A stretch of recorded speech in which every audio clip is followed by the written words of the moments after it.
Woo!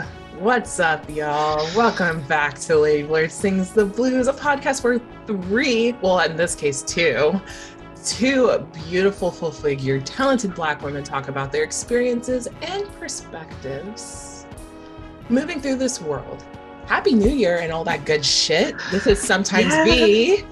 This is Kylie Toosmart. We are happy to be back. We feel a little bit more refreshed in the new year. I'm so glad that we took that 2-week break in December. It was well needed. We needed to all get our shit talking mushrooms together, and I'm glad that we are here.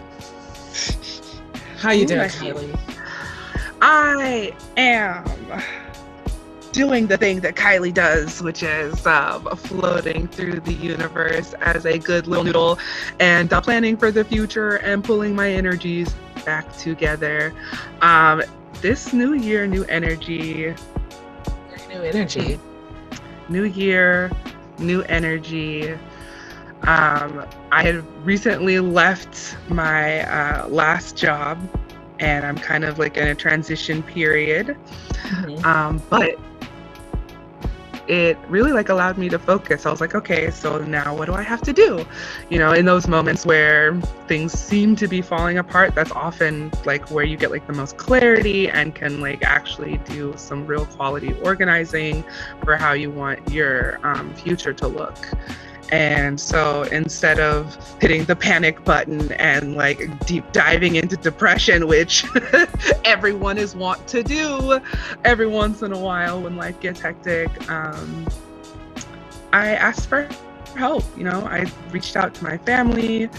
I reached out to you, reached out to sources that I had, started looking at what I had already had in the plan for myself in terms of massage and getting that together. And so now I'm kind of in a sweet spot where it's I'm set up to get my business cards rolling, got my website set up. So these are all good things. Yeah. I am feeling really positive. Tomorrow's my birthday.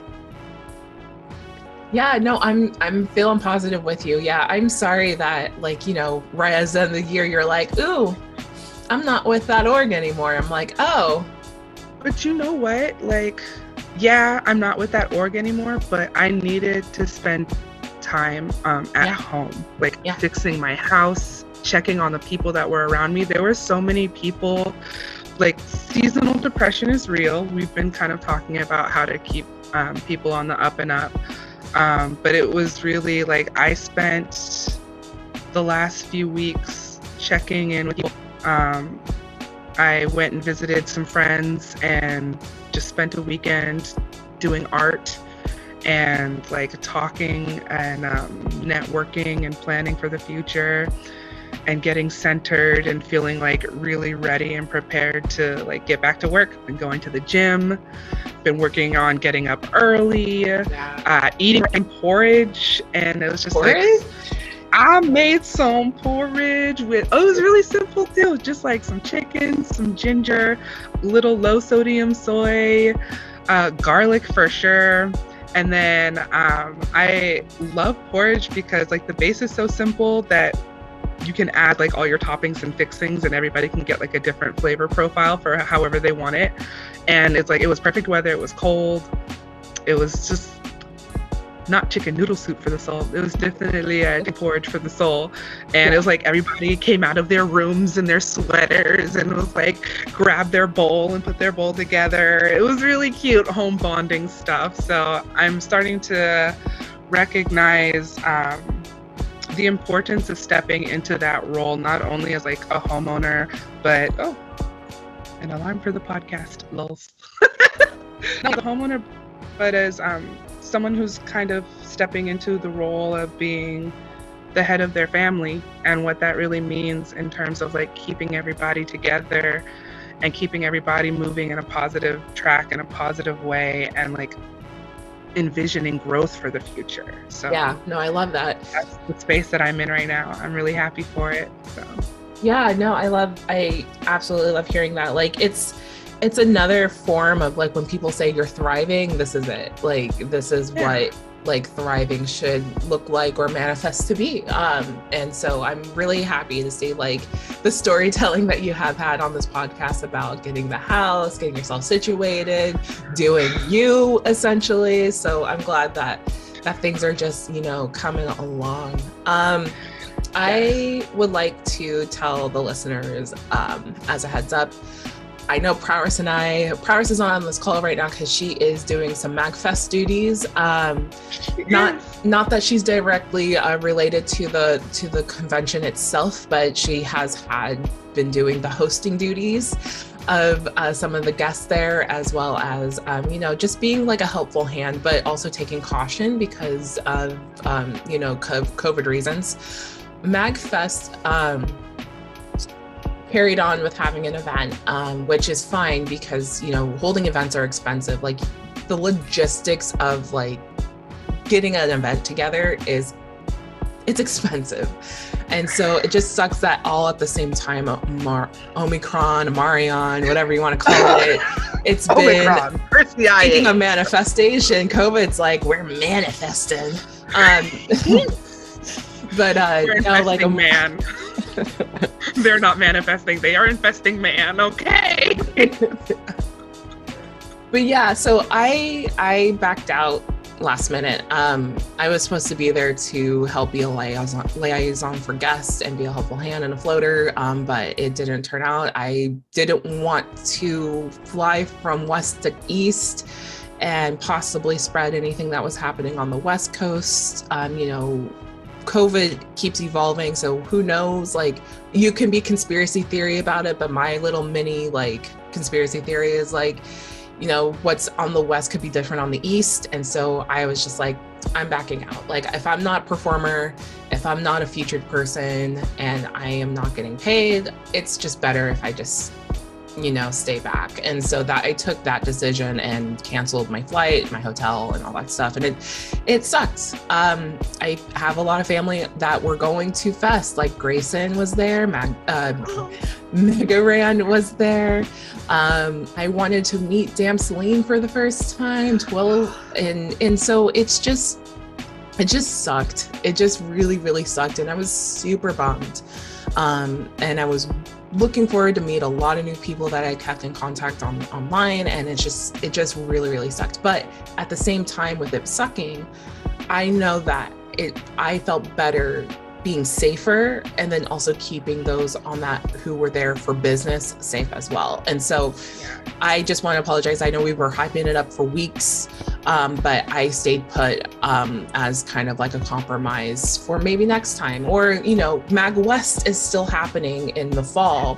So hopefully, you know, if things are looking good then I can, you know, folks can come out to the West Side and I can see them there. But like, you know, things are so tentative right now, and it's one of those things. Like I've been doing a good job with taking the right steps. I have yet to get COVID, and I say yet because who knows what COVID can mutate to. So, but I know because I haven't gotten it yet that I've been taking pretty good steps thus far. And so diligence, right? So if I'm doing what is right, and if I've been taking what's been recommended, I think I'm just going to keep doing that until things subside. So yeah, get vaccinated, get boosted. Sure, there's breakthrough cases happening, but it's better to have the vaccinations just to kind of act as a shield. Like just do that for yourself. And so anywho, but yeah, that's my quick spiel. I want to dive into MAGFest and the things that I saw, but I don't think it's fair for Prowess to not participate in that conversation. I was like, we definitely need to have Prowess. Right? Yes, for sure. But also, I just wanted to say, like, kudos to you, ma'am, for prioritizing also like your mental health, because had you gone just knowing like who you are and how you like things to operate, like you wouldn't have been able to enjoy yourself, and you've been like a sad ball of stress, and then it wouldn't have been like you wouldn't have gotten anything like positive out of that experience. And so like sometimes and that's the other thing where we are.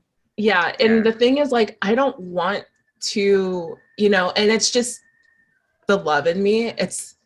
I know everyone's doing their thing where I'm waving at you from afar, or I'm doing a quick, like, you know, roundabout in the parking lot and I'm saying hi to you, dropping off gifts. Like, that's what Twill's been doing, because Twill's trying to keep it safe as well. Twill has no business at Fest. And so Twill's doing her best to not only see her fam, but to also, like, you know, keep it safe. And she's doing a great job to, especially where how much emotion that it goes into that, because it's like, it sucks to see someone you love and not be able to go up to them and hug them. It sucks. Like, I couldn't, like, Grayson's my boy, dude. Like, I love Grayson. Like, me and Grayson, like, will chat regularly, check in regularly. And like, if I were to see Grayson be like, nah, dude, like, don't get close to me, it hurts. and like you said, like, it's a bundle of stress, because like, not only that there's the people I love, but there's strangers who are out there wilding, you know? Like, I don't want to have to like walk every 20 feet and see some asshole with their mask down. It's like, dude, keep that shit up. Like, you know, or like, you know, if I see somebody that I know who potentially might be positive or like hacking up a cough, and it's like, now I have to go report them. Like, right?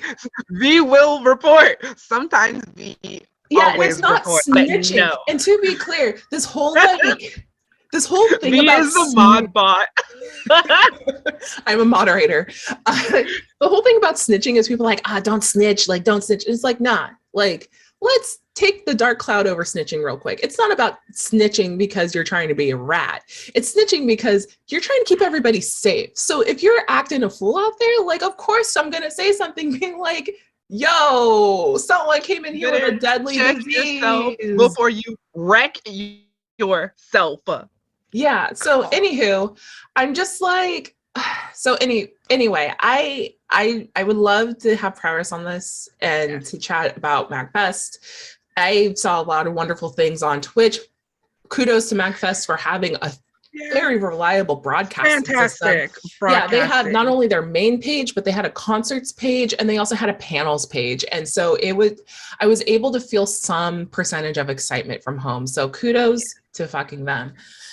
And like the little bits that I did see on Instagram, like I did see people double masking and like being very like, I know, Navy Montel, we see you, Navy. Uncle. We see you, Uncle Navy. Giving it. He was like, wasn't even in his full gear. He was like, we are masking. I was like, cool, get it, Uncle. Him in his Pimp Daddy cosplay though, like he was looking good. All right. He needs to hear this. Shoot your shot, ladies. Shoot your shot. Get yourself a nerdy daddy for real. What's our next section?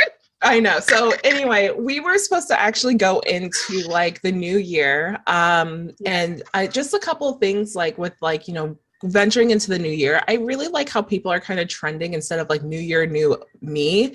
It's more like, what are you doing to make yourself refreshed? Like, what are some routines that you do to, you know, kind of get yourself centered and get ready, set, go? Because it is kind of a refreshing period. Like, not only that, like the workplace will do HR things to make sure that you close out the year, accounting people do things to close out the year, but culturally people do things to close out the year as well. And so I just kind of wanted to share, like, I don't do the Black Eyed Peas thing. I didn't even know about that until like maybe 3 years ago. And I'm just like, ooh, did I miss that part of the experience? Like, but I do a lot of reflecting about who I am, how to keep learning, how to grow, how to strengthen the person that I already am. And so it's a lot of spiritual take, if anything. But as for like the gimmicky, like new me, I have started running, and I started running maybe like back in December, and I think I'm doing no gimmick.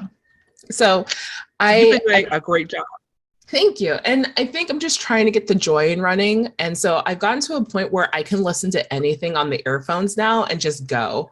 So that makes me happy. And I have like a little route that I take. So Hopefully my goal is to maybe just do 4 miles nonstop. But right now I'm still kind of at the 1.5 mile marker. So we'll see where that goes. But I'm hoping I can keep that up. And I do it every other day. I'm not doing it every day like a crazy person. Wait, and this is like out in the real world, not on a treadmill or like in the gym. Because a lot of people, I'm like, oh, I could totally do 5 miles. I'm like, yeah, in the gym on an elliptical. 5 miles in the real world is not the same as 5 miles in the gym.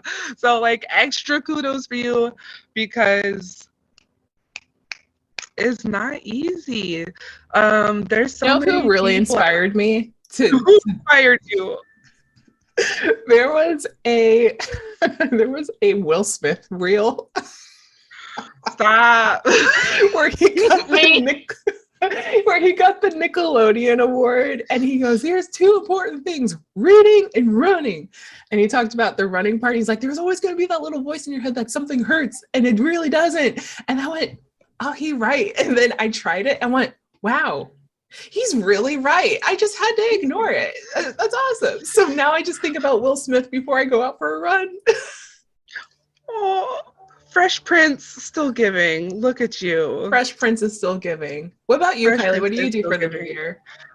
I've been going to the gym and actually taking more time to organize my space, because the house has been so hectic and I had spent a lot of time preparing it for the people who live here with me now. So my aunt and I have 2 roommates who are here that have been longtime friends. And so I was putting my time into making sure that that space was livable. And now I'm just getting to my space. And I'm like, the timing is New Year, clear space. We're going through the closet. We're getting rid of old clothes. We're getting fresh makeup things. Really hopping on the skincare. Just now it's a time to actively start taking a little better care of myself, because I see that there are so many people that I impact regularly, and it's true. You can't take care of someone else unless your stuff is straight.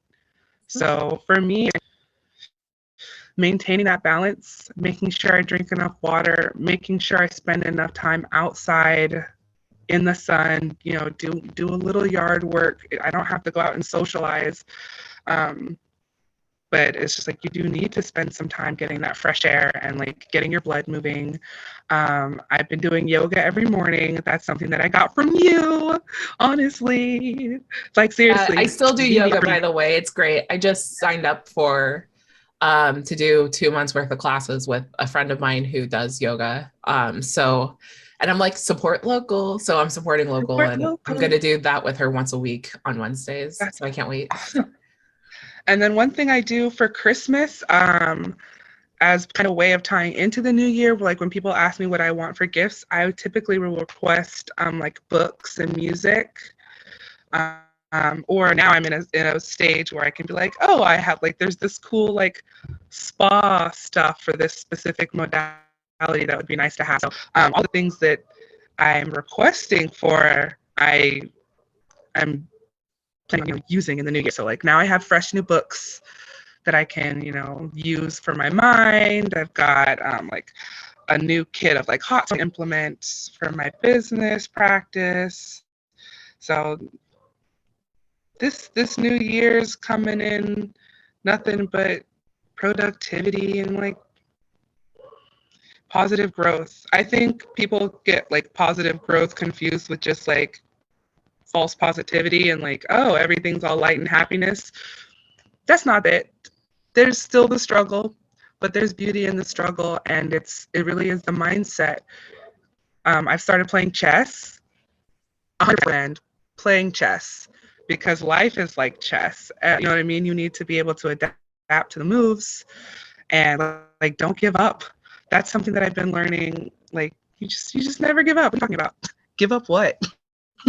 It's life. We are here. We are existing, and we are only here for whatever amount of time we're blessed with, and we have to make the most with that time and with the connections that we have. And so that's something that has been heavily on my mind lately. Really been on my philosophy. I think the passing of like Desmond Tutu and also like Sidney Poitier has just like kind of centered that as well as a life lesson to really take in. Yeah, let's actually celebrate them real quick. Like Yeah. those are some two heavyweights that have, had a very meaningful life, and meaningful where they really did lead their communities and culture. And so, like, can you like kind of dive into that? Sure. So we'll start with Desmond Tutu. Desmond Tutu passed on the 26th. He was 90 years old, and he was the first South African Anglican bishop as a Black man. You have to specify that because we're talking about South Africa, Right. and he came up during the time of apartheid, which is a time of legal segregation.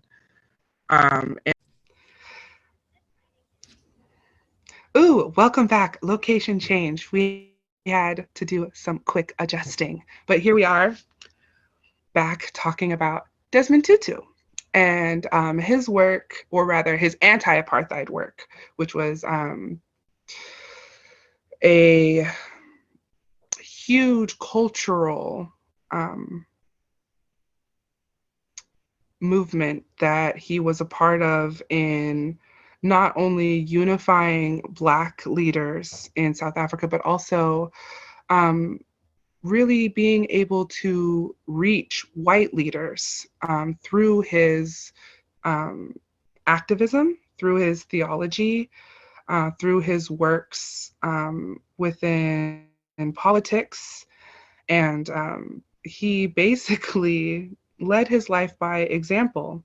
He was the type of man who would come with you and have a gentle smile on his face and have very difficult conversations. I think that's one of the most impactful things that we can do with religion and theology. And when we look at our religious leaders, really what purpose that serves for us as human beings, and what purpose religion serves for us societally. And it really is a moral check, right? Yeah. So he was able to utilize his relationship with God and his relationship with theology and his position within the church to have real world impact that is lasting, that we see today.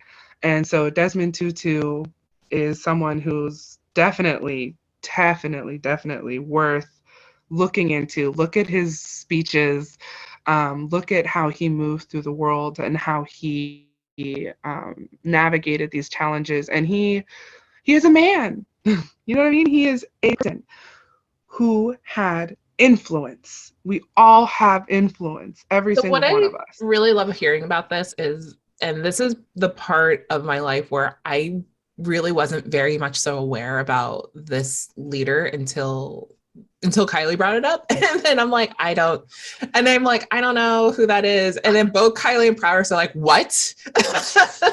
And I'm like, I'm sorry. But the thing that I was very much so impressed about was the way that religion is channeled. I'm sure that there has been an episode on this podcast where we talked about how our faith has been challenged. And for me, faith is challenged because I've seen God used as an excuse for poor behavior, and that poor behavior should be basically forgiven. And I say forgiven in quotes, because if you're a child of God, you should forgive everybody. And for me, that's not accountability. that's not accountability. And so that's just you trying to find an objective moral compass to justify what you've done. say that I prayed it away and then go on about your life, that doesn't work. Like as humans, we pick up patterns. They did 10 Hail Marys, okay? They're good.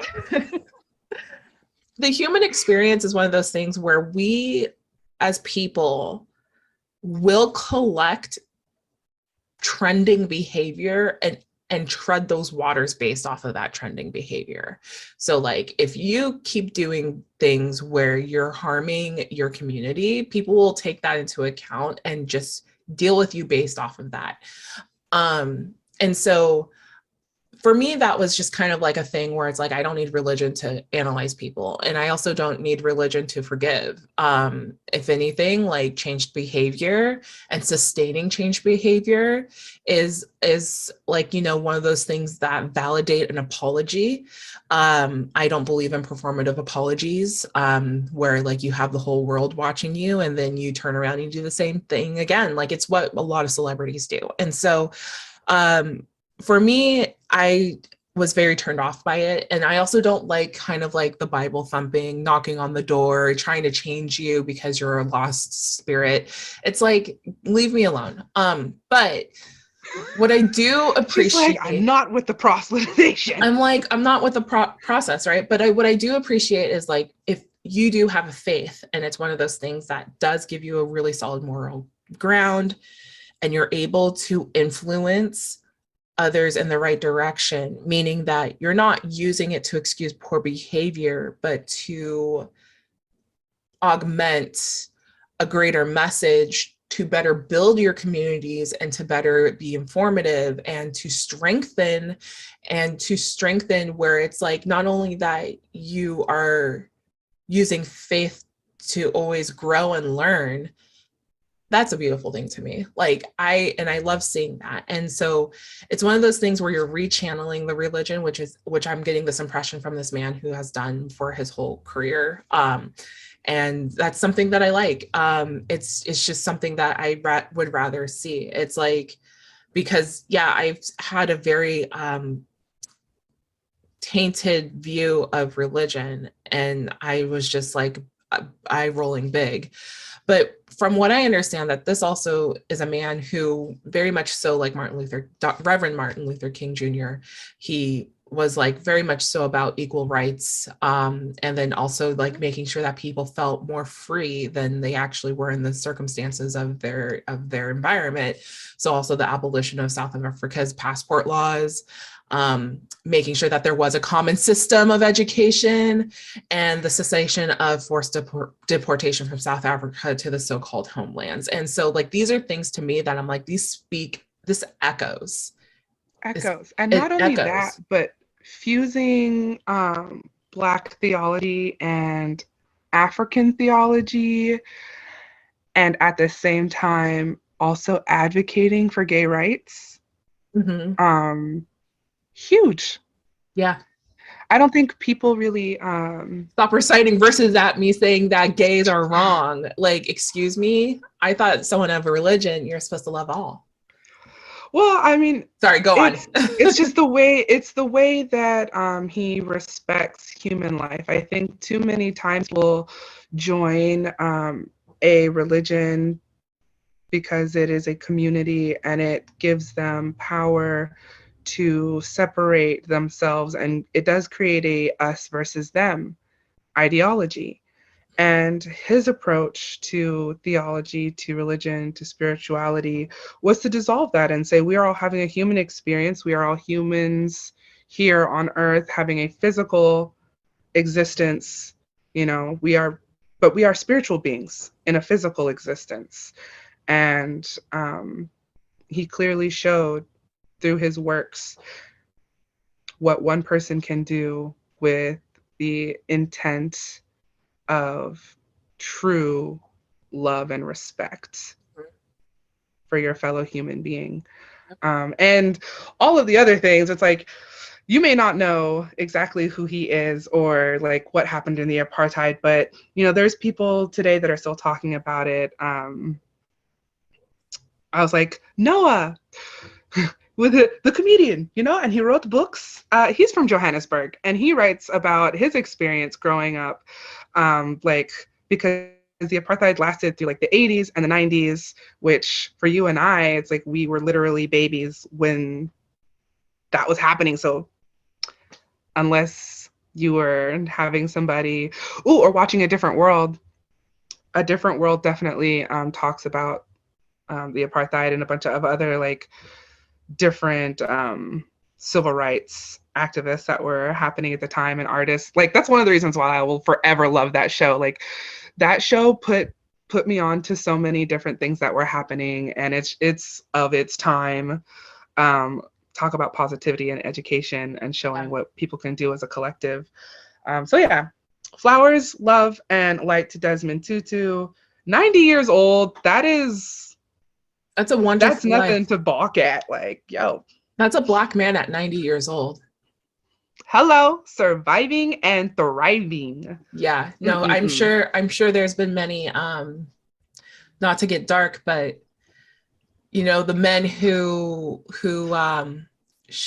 murdered Ahmaud Arbery got life without parole. Well, one of them has a chance at parole, but like the fact that like a Black man's life is not something that you can see that goes past the years of like 30 or 40, like it's beautiful to see that, you know, leaders who lead things like this big, who were able to live a long, thriving life, and to see the result and see some result of their effects to their community, which is amazing. And to live to see that they won like things like the Nobel Peace Prize. But yeah, like I think about that a lot, where it's like, if you see a Black man who lives to be of old age, like that's beautiful. It's a wonderful thing to see. Versus what we see in the mainstream. Right, in the mainstream media. Speaking of another wonderful Black men leading things in the community, Sidney Poitier had also passed January 6th, dear 2022. You already suck. No, just they'd be kidding. taking Betty White. Sorry, go back to Sidney, but like they took go back to Betty White said, I had enough. I will go as I please. Oh my God, she was great.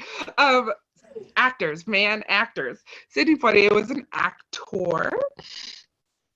He's a Bahamian American actor, director, ambassador.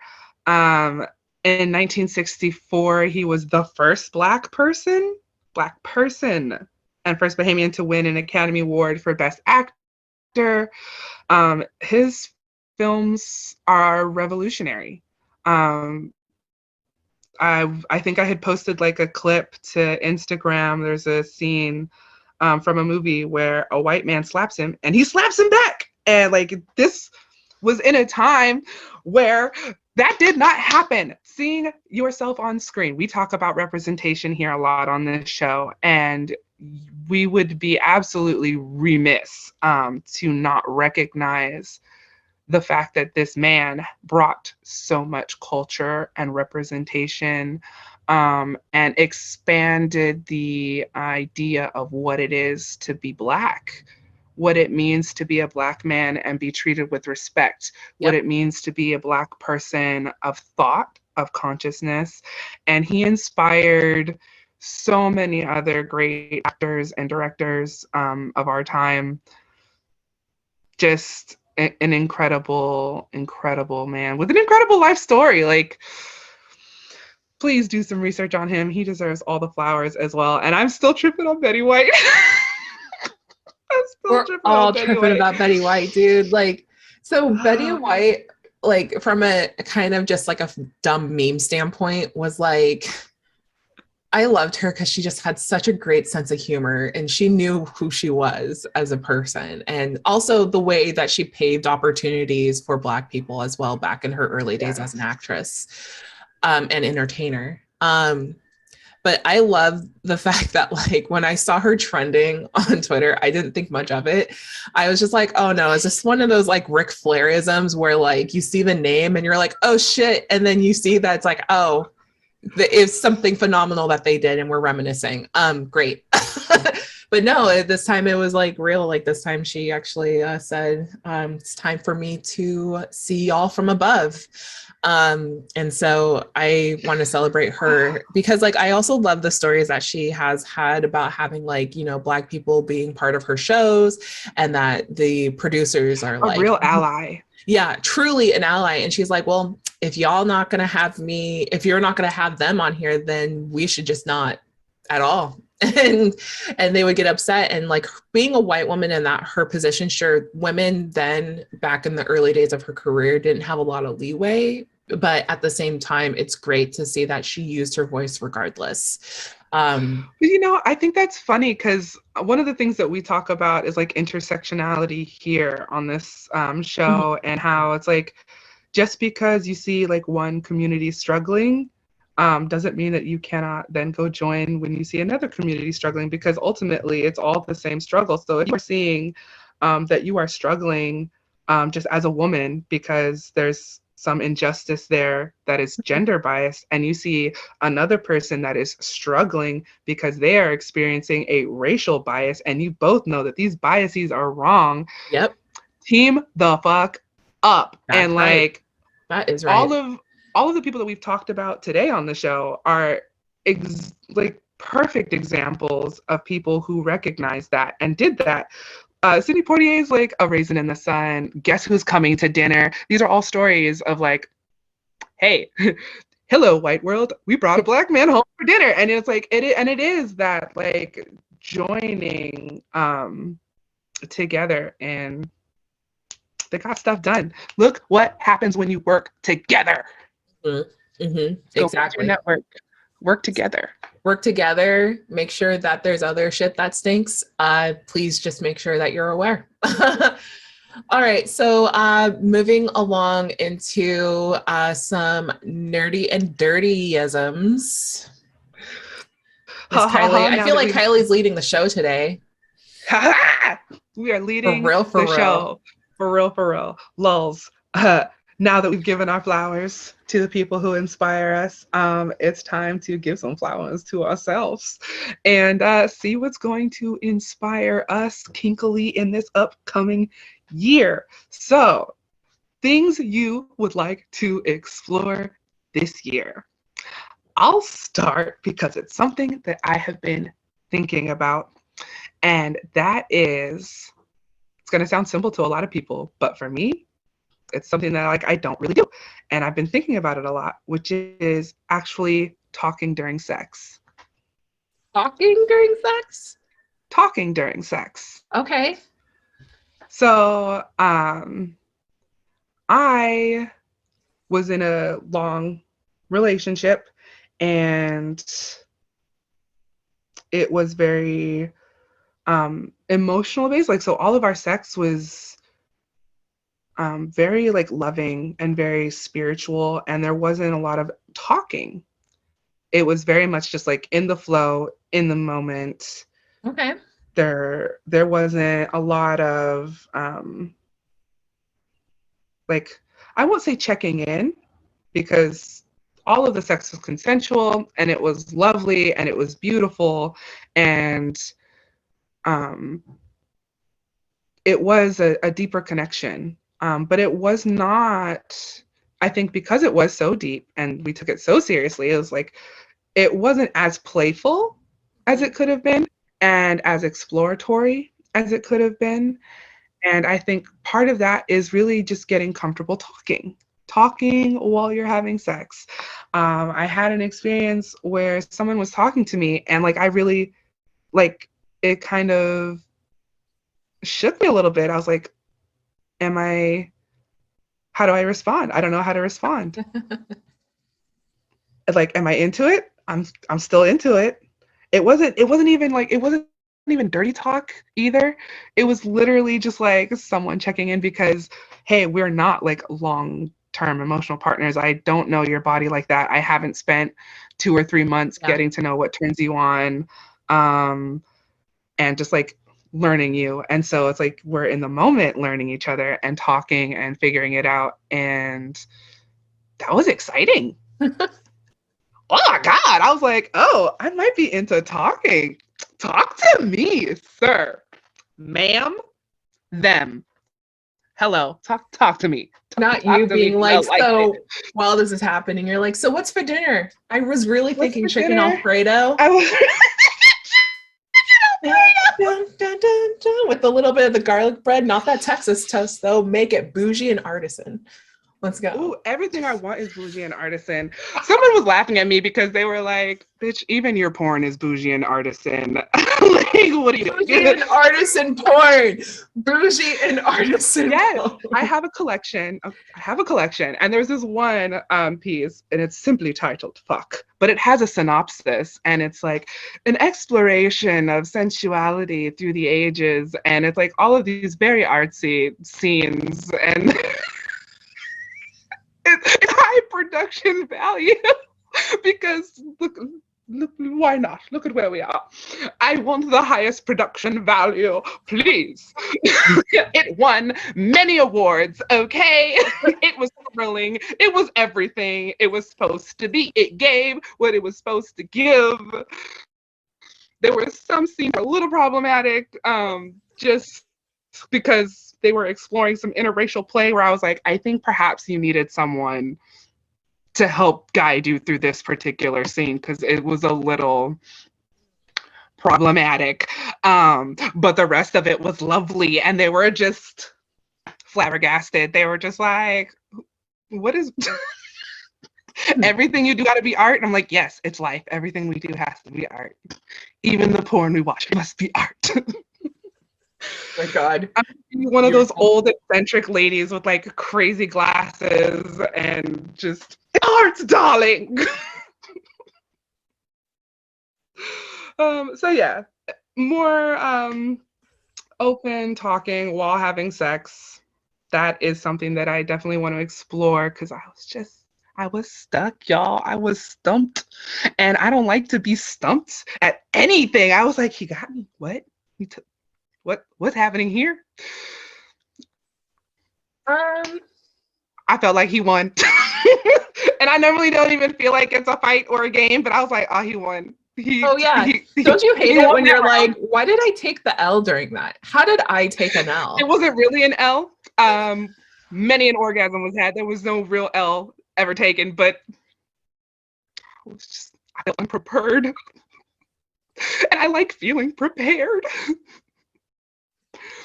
So that's my goal. That was I like journey. I like it. What are we feeling for the new year?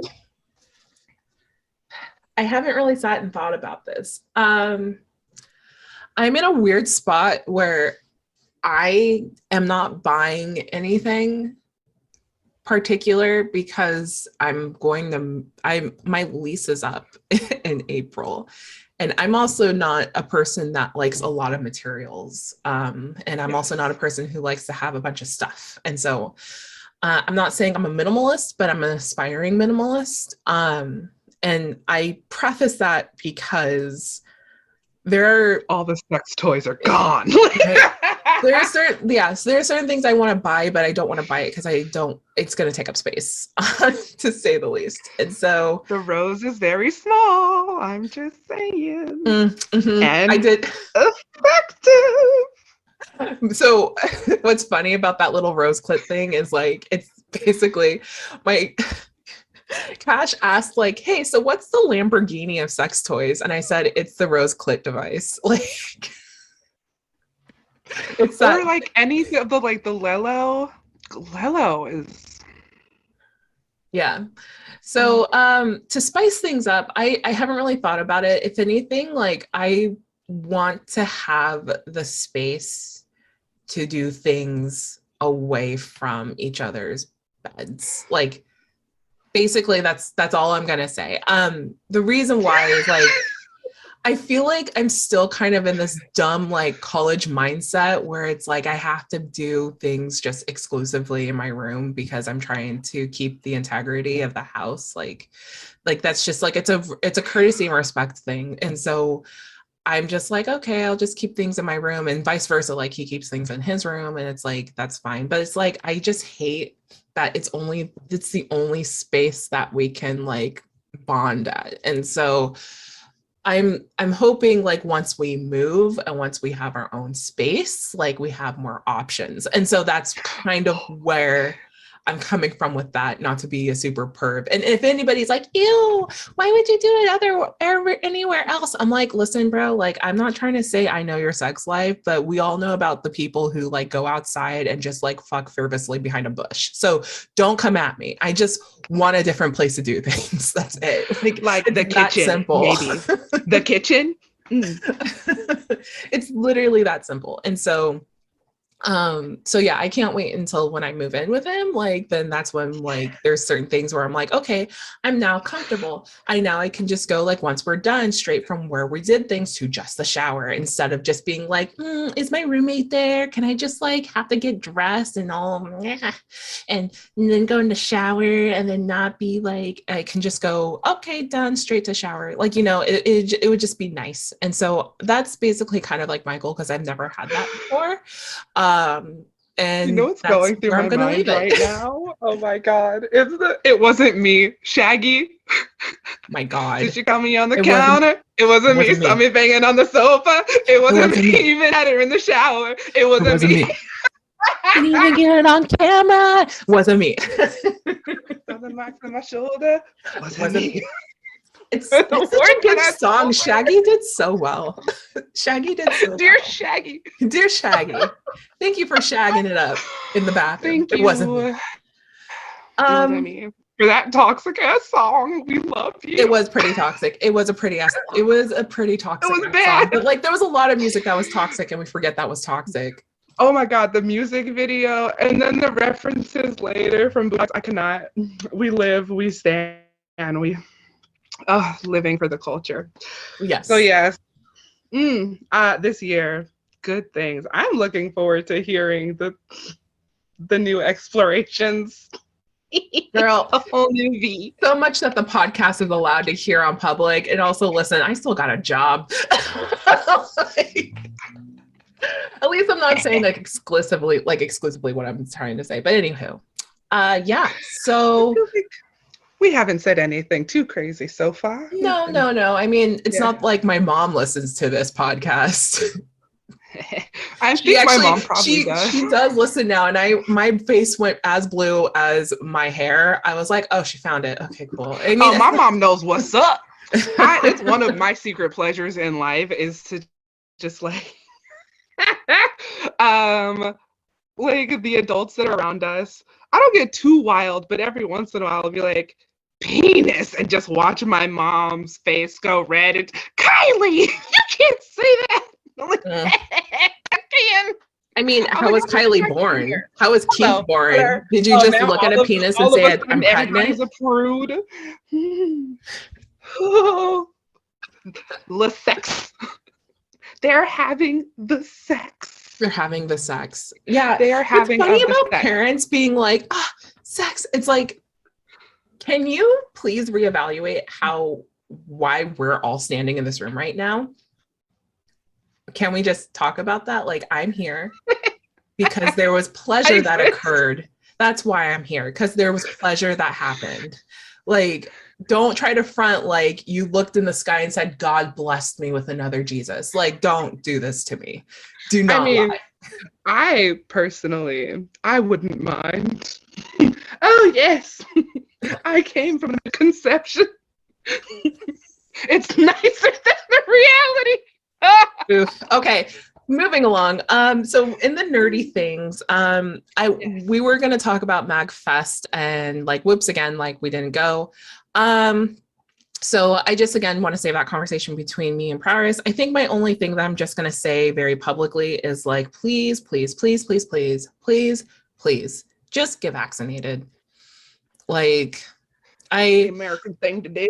I know, like at this point, like I just feel like and trust, like aside from other folks that I know that have medical exemptions, and I understand that there are medical exemptions, and that's absolutely 100% fair and valid. And like, oh, there's that there's a new hashtag going on about CDC, which I forgot what it was called, and forgive me for forgetting, but it's to protest in favor for the disability community.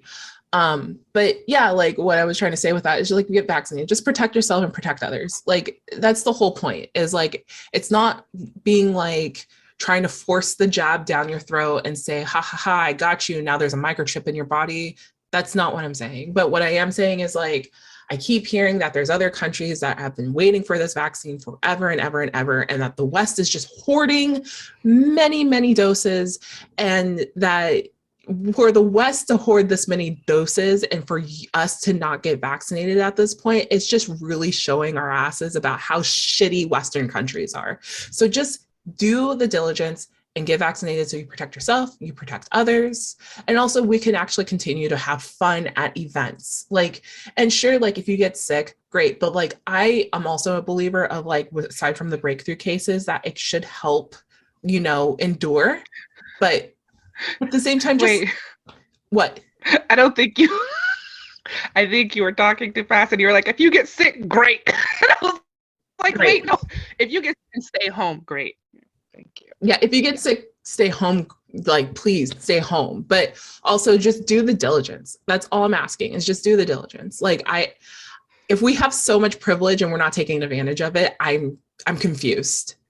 I'm literally confused. Like, I didn't realize that getting the vaccine was a luxury.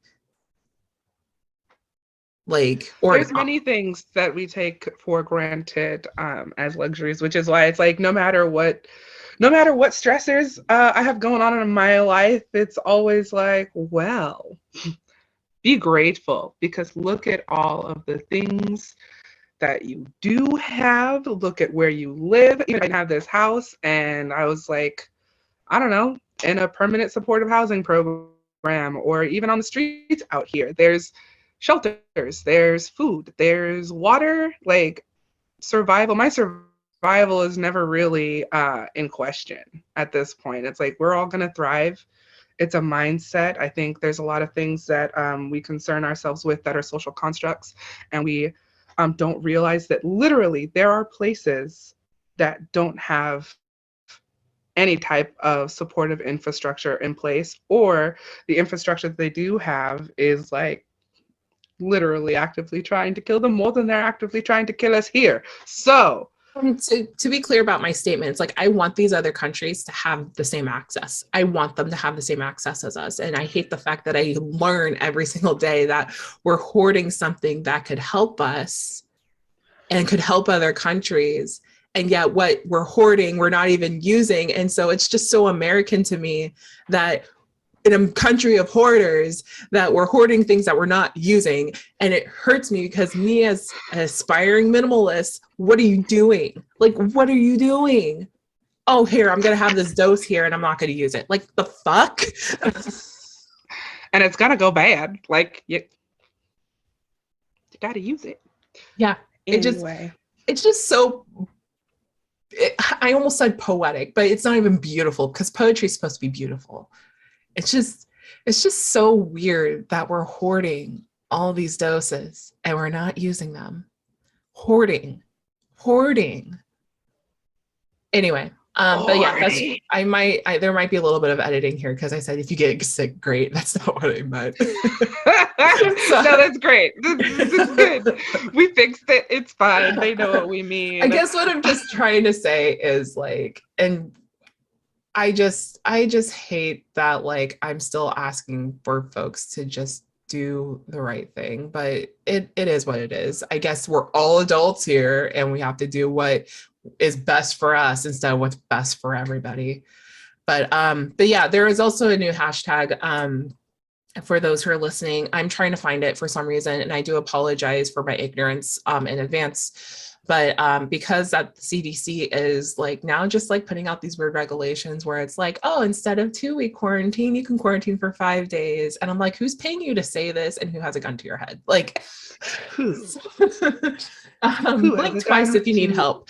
But it really does impact the disability community, where it's like, you don't understand, there's a lot of folks who are immune compromised, and even if they are boosted, that they still can face a a life's implication from getting sick. And so, or not life implication, it could be fatal to them. And so we need to look out for that community as well, to ensure that like, it's not just about you, it's about everybody, including them. And so, you know how Kylie and I talked about allyship, like, you know, there's different groups of folks who need support. They also need support too. Because, you know, from unfair things with wheelchairs, from invisible disabilities, like, it's just, please stay aware that it's more than just about you. Like, it's more than you. What do you mean it's more than me?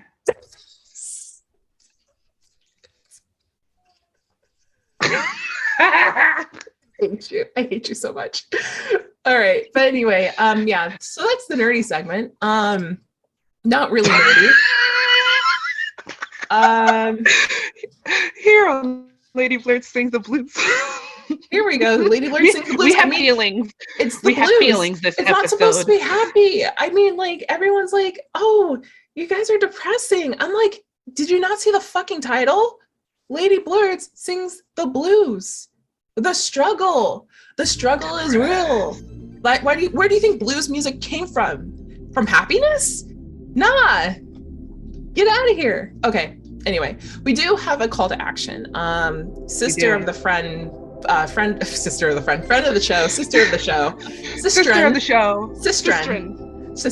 Danielle McRae, who is a beloved voice actress, is raising money to bury, I believe, her father, Donald McRae. And so she does have a GoFundMe, or I think her brother is setting the GoFundMe. I'm just going to double check these details just to be sure. Oh yeah, it's her father. So yeah, right now they're trying to get about $6,000, and they're about, I think, a quarter of the way through. So just, you know, go on there and donate what you can. They're just trying to make sure that they have a proper burial for in respect of the recent demise. So just, you know, help her out. She's great. Really loved the many times that she's kind of talked with us and all that jazz. And so just, you know, it's always good to just support. But yeah, I do send my sincerest condolences to the McRae family. It's not easy to set somebody to rest, especially when finances are kind of like disabling that. And it's just like, during a time of such like emotional strife, to have to talk about money on top of everything else, and it's a struggle in and of itself. So yeah, exactly. So yeah, just do the thing, and just be supportive. And so if you guys need to find where that link is, you can go to Danielle's Twitter page. It's Danielle McVO, and just kind of scroll down the timeline. It's there. For the fundraiser, I believe it's raise the funds to bury our father, Donald McRae, with all dashes in between each word. So yeah, that's our call to action for this week. Our our Big Move Monday, and this is something that I was terrible with keeping up with, but I'm going to start keeping up with it recently, is Dying of Exposure, which is a Twitch event that happens. I think it's the D&D event, but Prowess is on it. And I think Kadesh Flow is on it as well. And it got my attention because I posted on Twitter about something about stop scrambling your eggs with a Hitachi wand, which I forgot about that. And I just remembered today as I'm saying that. And I'm like, please stop using your sex toys on food. Stop it. Those things are $65 a piece. Man, that is not the concern I have. This, I feel, falls in line with the trend of people like using their vaginal yeast to cook with, and like, please stop. We don't need to do that. Also, in this day and age, I don't necessarily need you to like use your saliva to cook either. It's just not an experience that I necessarily think is sanitary or needed in these times. Please keep your bodily fluids that? Oh, go ahead. Out of my food. Just keep your bodily fluids out of my food. Next segment, we'll talk about cooking with cum. But you know what? For this segment, yeah, please. Stop sticking your baby batter in food. it's just stop putting your baby powder in food. That's nasty. Like that was so Slim Shady 1999 or whatever. Stop putting your menstrual period blood on things as a keepsake. Let's be reminded that uterine lining is also human waste. So please stop beautifying your period like this. Like, wait, as a keepsake? Girl. Like, I keep hearing that women are like using their blood as a keepsake, and I'm just like, please, like, it's your body preparing for a baby, and your uterine lining sheds because it's saying we don't need this. It's waste. We're wasting it. So just it comes out of your body to escape. You filthy wolves. Bruh, you should just regain that iron. Like, I know it's insensitive to artists who have used it to prove a point. If you're using it to prove a point, please, yes, keep doing the thing. I support you. But if you're doing it to just be like, here's a keepsake because you love me, stop. Wait, no, like as a keepsake, like they're giving it to other people. Yeah. To who?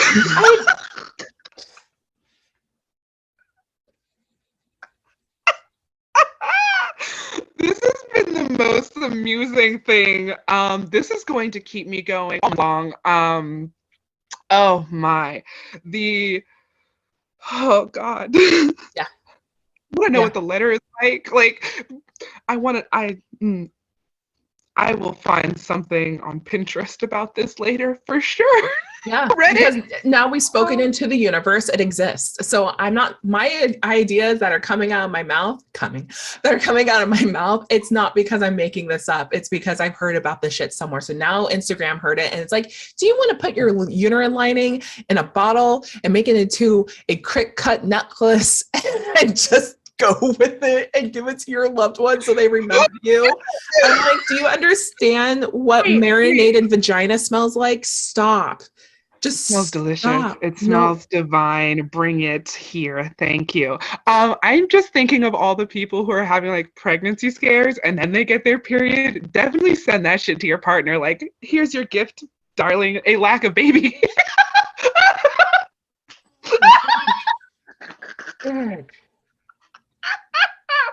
Okay. I think we've had too much fun on the show. Lack of baby. Stop. To me, I see that as like sending that to a guy where you're like, hey, so you sneezed in me. Stop the sneezing. I need you to pay $70 or to somehow help me get a plan B. And he's like, nah, fuck that noise. I'm not going to do it. And it's like, oh, okay. And then you get your period being like, a sigh of relief. Now I'm going to get this uterine lining and I'm going to stick it on his door like the blood of Christ and just be like, here, you deserve this because you couldn't pay $70 to prevent what could have happened, asshole. Like, I see that as a revenge tactic for sure. What in the vindictive V? Y'all do not piss Lines V off ever because this is how you end up with period blood on your door. So if she says, hey, I need that pill, and you're like, nah, I'm not going to do that. I can't afford that. Even though you can afford to just slosh your shit in her without a condom and not control yourself. Because I know you guys can control it. I know you guys can. Mr. Pull Out Game Strong. You can control it. Anyway. Oh, what a joy. This has been... Control yourselves, wonderful. People. Control. But anyway, yeah, so Dying of Exposure. It's a pop culture and entertainment group run by a bunch of friends who like to make things, which is their tagline on Twitter. They do a Dungeons and Dying of Exposure session every week or for most weeks. And I've seen folks like Triple Aaron on there, who is Shubzilla's husband. We have had Celine on there. We've also had the Paladin and Prowess and you know, just name all your favorite like nerdcore faves and babes. So just check it out. It's really hilarious. The things that I've heard Prowess relay to me, I'm going to start watching it more often because I've popped in a couple times, but not long enough for me to be like, I'm going to sit here and watch the whole thing. Just like a quick 2 seconds. But now I'm invested now. I feel invested now. So please go check them out. You can follow them on Twitter at Dying of Exposure. It's all one word. And yeah, so I think, oh yeah, they were our Big Move Monday, if I haven't said that. So yeah, other they things, were. yeah, so other things to look out for: 7th Street Big Band, the big band that I am in. We do have an album in the mix.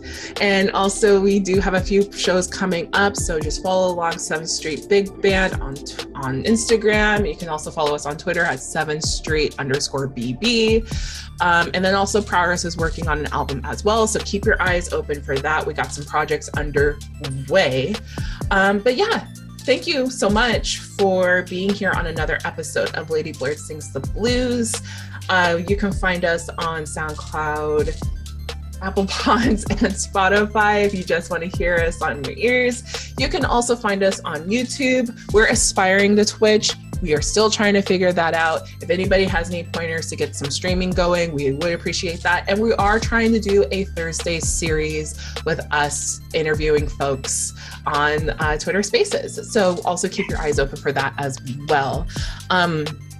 Of course, we got to shout out our folks. Thank you so much to Rap Nerd for our theme song. I saw Lizzo did another Bye Bitch segment. So Bye Bitch. So yeah, we're excited to see that. But also lastly, shout out to DJ Tyokin and Mark Cooper for the beats within the show and keeping us lifted.